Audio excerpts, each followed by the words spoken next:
my YouTube viewers. It's Crystal here. In this video, what we're going to do is we're going to talk about the ARIMA model.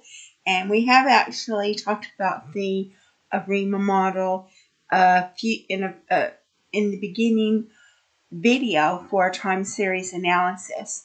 But we're going to go ahead and cover the ARIMA model again. So, ARIMA model is a combination of three models in one, where it is a combination of auto-regression, which is AR, and differencing, I, and moving average, which is MA. And we've already talked about moving average as a smoothing technique. So the ARIMA model is used to model and forecast time series data, because that's what we're working on now, is time series analysis and time series forecasting. So we're going to go through a small program on time series forecasting so you can understand the ARIMA model a little bit more. So the first thing we're going to do is we're going to set our seed. And basically, you set your seed so every time you run the program, the variables will initialize to the same value. So you type set.seed brackets 1, 2, 3. And then you can type any number you want within the brackets. And then we're going to create a synthetic time series with trend and noise. So time becomes 1 to 120. So that's like a vector with 120 elements in it. And y is your dependent variable. It becomes 50 plus 0.3 times time plus r norm. And r norm is a randomly sampled normal distribution, brackets 120, comma SD equals 3. So it's going to have 120 samples and a standard deviation of 3. So we're going to create the TS data, becomes TS, that stands for time series, and Y is your dependent variable, and frequency is going to be 1, so it's going to be step at every element. And then we're going to plot the original data.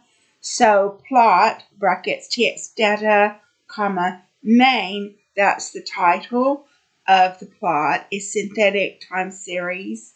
And Y lab is the label on your y-axis is value. And X lab is the label on the x-axis is time. So we're going to come over here and we're going to look at the plot that we have created. And so this is the plot that we have created, the synthetic data. So you've got 0 to 120 is your time, and you've got 50 to 80 is the value. So 50 is your starting point, and it can go all the way up to over 80.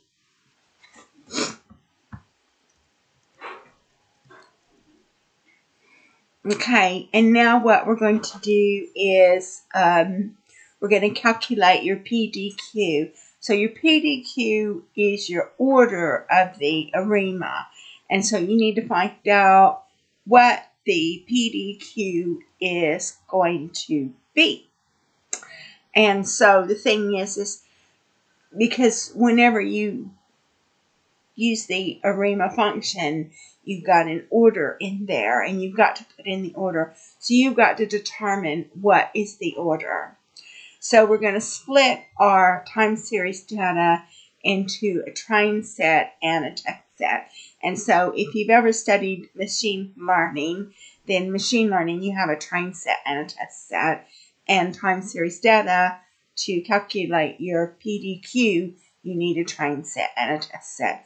So train X becomes window, brackets, TS data, comma, start equals 1, comma, end equals 90. So it's going to start at 1 and end at 90. And that's the first 90 values of the training set. And then we're going to have the test set.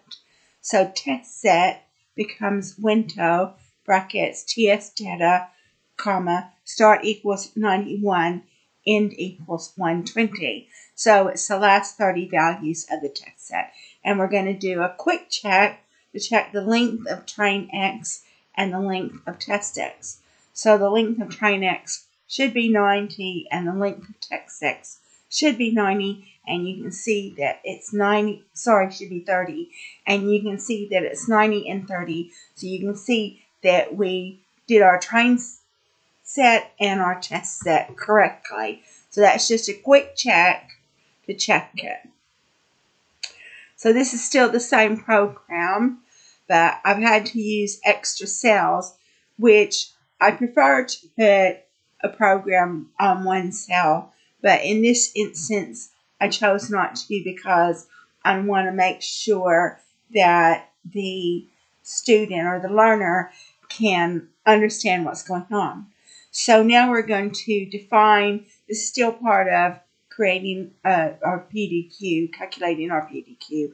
We're going to define our candidate values. So P values are going to be 0 to 8. D values are going to be 0 to 3. And Q values are going to be 0 to 8. And then so the best score is infinite, and the best configuration is none. That's where we're initializing the values. So infinite and null. So now we're going to create a loop. We're going to create a loop, a for loop. So for P and P values, which we've already set, and then underneath that we're going to say for D and D values, and for Q and Q values, and the order is going to be a vector that we created that's got PDQ in it. So it's going to start with 0, or did we say 0? It's going to start with 0. And then it's going to run all the way through to 0 to 8 for P, 0 to 3 for D, and 0 to 8 for Q.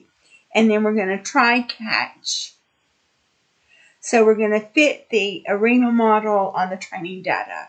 So fit becomes ARIMA, brackets, train X, comma, order equals order. So this is going to be done in the for loop. So we're going to be for P equals 0 to 8, and then underneath that, for D equals 0 to 3, and then underneath that, for equals, so Q, for Q equals 0 to 8, and then so you run through 0 to 8, and then 0 to 3, and then 0 to 8 again. And then so basically we're going to forecast.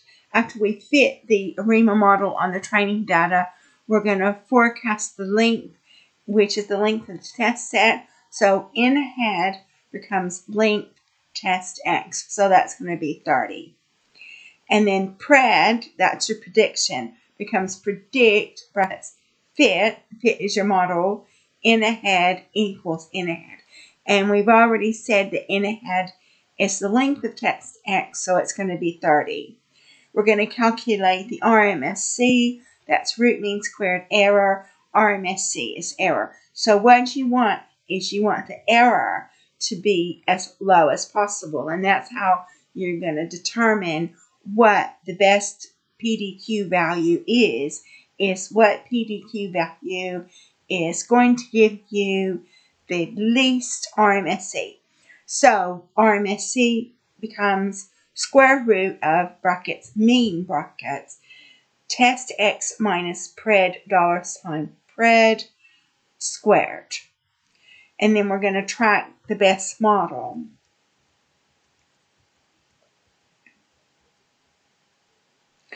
So if RMSC is less than best score equals RMSC, best config equals order. And then you're going to print, because cat is a print function where you have text and variables in there. S print F brackets ARIMA brackets DDD RMSC, and then that's going to include your PDQ and your RMSC, and then you have an error equals function brackets E, and it says you skip failed fit. So any fit that fails, it skips it. And so at the end, after you've run through the for loop that has 3 for loops in it, cat is the print function that allows you to print text and variables. And then so it's going to be cat brackets S print F brackets best ARIMA DDD percentages RMSC. And then so it's going to be best config 1, best config 2, best config 3, and then your best score, and that's going to be your RMSC. So we run the program, and I'm trying to get this.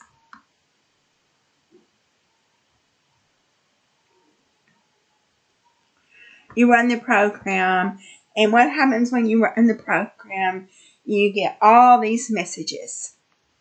You get all these messages when you run the program. And so you have to go through all the messages. But what I will say is this, that at the beginning,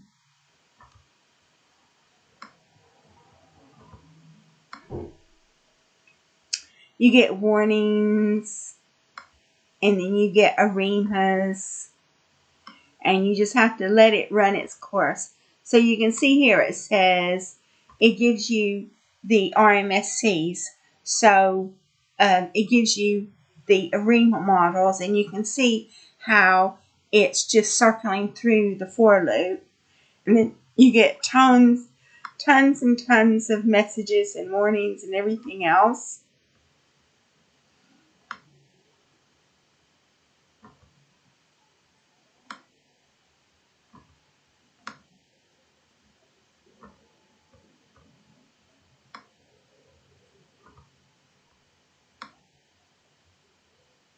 But at the very bottom, when the program has run its course, it says best ARIMA is 705 with an RMSC of 2.530. So that is going to be the order. 705 is going to be the order that you're going to actually put into your ARIMA model. So we're going to fit the ARIMA model with the auto-selected AIC, but it's not auto-selected. We selected it. We ran a program.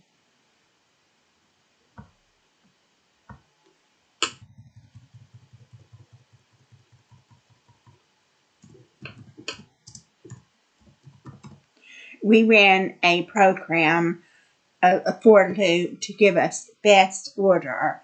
So fit becomes ARIMA, brackets TS data, and order is 705 that you found up here.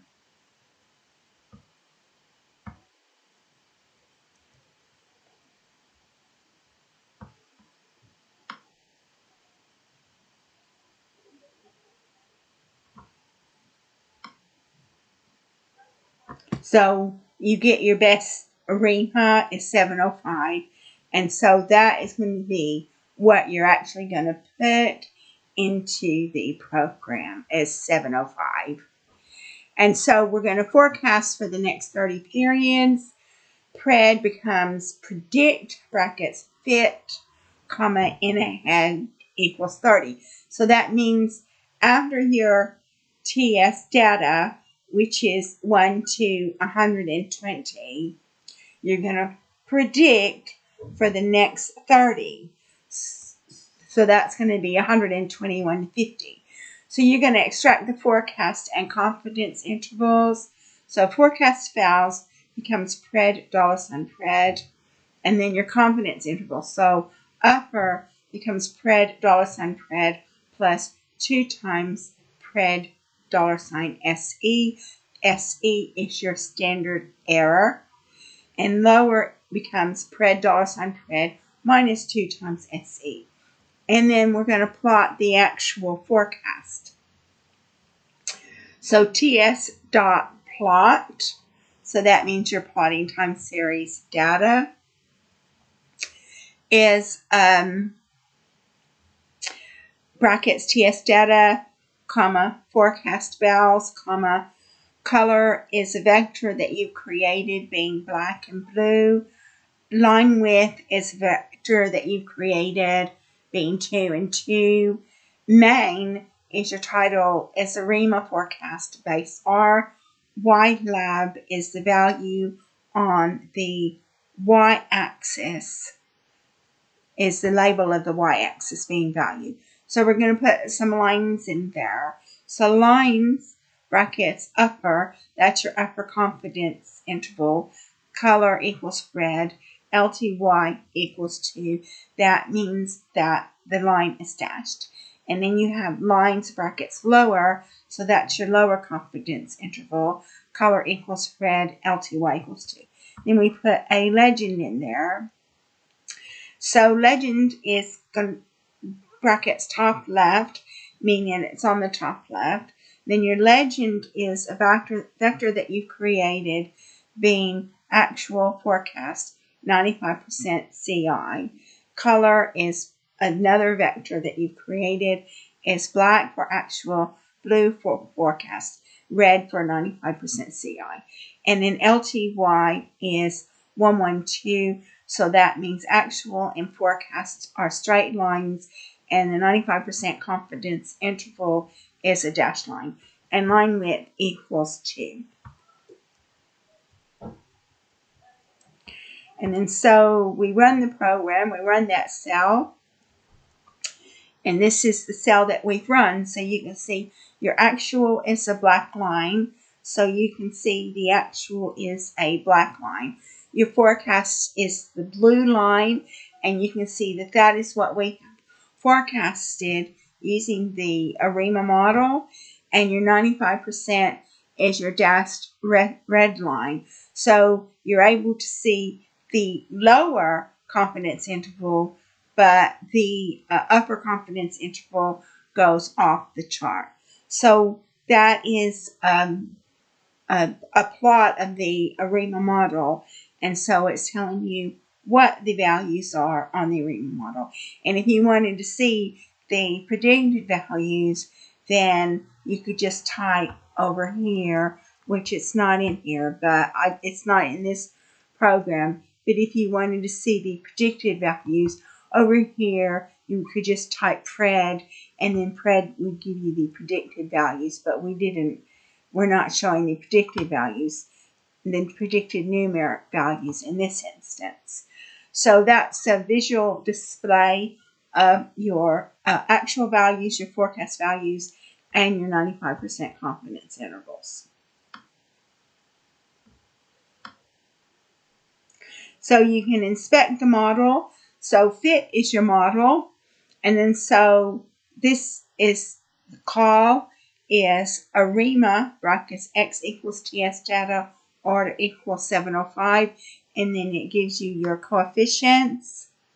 And then you can do some diagnostic plots being TS diag, brackets fit. So you can forecast for the next 10 years, and then next.